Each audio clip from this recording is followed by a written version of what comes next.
যারা আপনাদেরকে একটা ভোট ব্যাংক হিসাবে ভাবে, তাদের 15 বছর আমলে আপনারা কি নিরাপদে ছিলেন?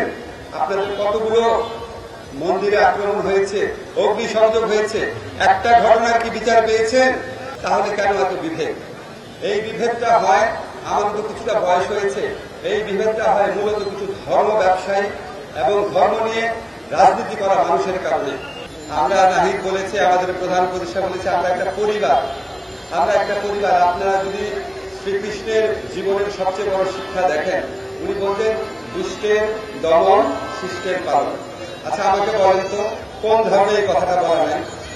পৃথিবীতে কি এমন কোন ধর্ম আছে যে বলে না দুষ্টের পালন, শিষ্টের দমন? এটা বলে? কোন ধর্ম বলে না। আমি আমাদের ছাত্র ছাত্রীদেরকে আইন বিভাগে কয়েকটা সাধারণ কথা বলি, এটাই আপনাদেরকে বলতে চাই, বিকজ আমি বিশ্বাস করি। আমি আনুষ্ঠানিকভাবে গুরু গম্ভীর বক্তব্যে বিশ্বাস করি না।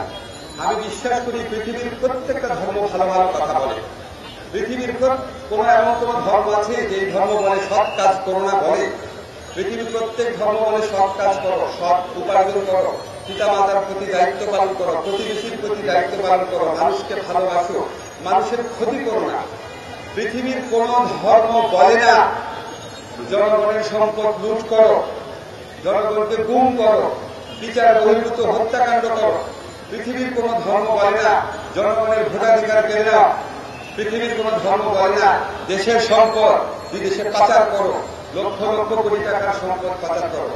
পৃথিবীর প্রত্যেক ধর্মের মূল বক্তব্য একই রকম। এখানে আমরা সবচেয়ে বড় ঐক্যের উপাদান পাই। সময়টা দৌড়াবে, প্রাণডাল মুঠোই মুঠোই সময় পার। এবং আপনি যদি লক্ষ্য করে দেখেন, পৃথিবীর সকল ধর্মাবলম্বী মানুষরা একই সাথেই উল্লসিত হয়, একই সাথেই ব্যথিত হয়।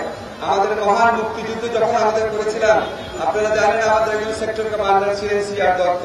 মুক্তিযুদ্ধ কি শুধু মুসলমানরা করেছে, বা শুধু হিন্দুরা বা শুধু খ্রিস্টানরা করেছে? বাংলাদেশের মানুষ করেছে। মুক্তিযুদ্ধে যখন আমরা জয়লাভ করেছিলাম, সারা বাংলাদেশ উল্লসিত হয়েছিল। এই উল্লাসে প্রত্যেক ধর্মের, প্রত্যেক বর্ণের বাংলাদেশের মানুষ ছিল। যখন করোনা হয়েছিল, আমরা সাফার করেছিলাম, সব ধর্মের মানুষ একসাথে সাফার করেছিলাম। আজকে উজান থেকে আসা বন্যার পানিতে আমরা যখন সাফার করছি, আমরা যখন ভুগছি, মারা যাচ্ছি, এখানে কি শুধু মুসলমানরা মারা যাচ্ছে বা শুধু হিন্দুরা মারা যাচ্ছে? একসাথে সবাই মারা যাচ্ছি। আমরা উল্লাসেও একসাথে থাকি, আনন্দেও একসাথে থাকি, দুর্যোগেও একসাথে থাকি, দুর্ভোগেও একসাথে থাকি। এবং আমাদের সবার ধর্মের মূল বক্তব্য, খুঁটিনাটি কিছু বিষয় বাদ দিলে, আনুষ্ঠানিকতা বাদ দিলে একই রকম। তাহলে কেন এত বিভেদ? এই বিভেদটা হয়, আমার তো কিছুটা বয়স হয়েছে, এই বিভেদটা হয় মূলত কিছু ধর্ম ব্যবসায়ী এবং ধর্ম নিয়ে রাজনীতি করা মানুষের কারণে।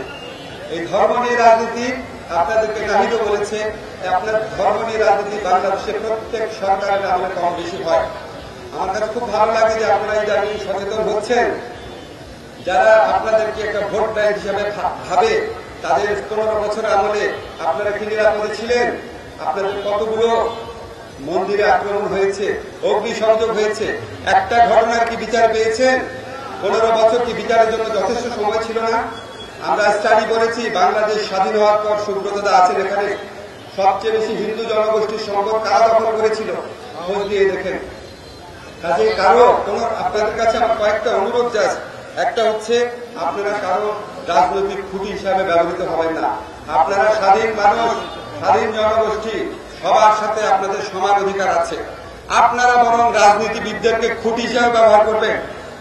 যে কমিট করো এই মন্দিরে হামলার বিচার করবা, কমিট করো আমি কোন নির্যাতনের শিকার হব না। আপনারা তাদের ডিক্টেট করবেন, আওয়ামী লীগ আসুক, বিএনপি আসুক, আর যেই দলই আসুক। আপনারা সচেতন হচ্ছেন, এটা একটা আশার দিক।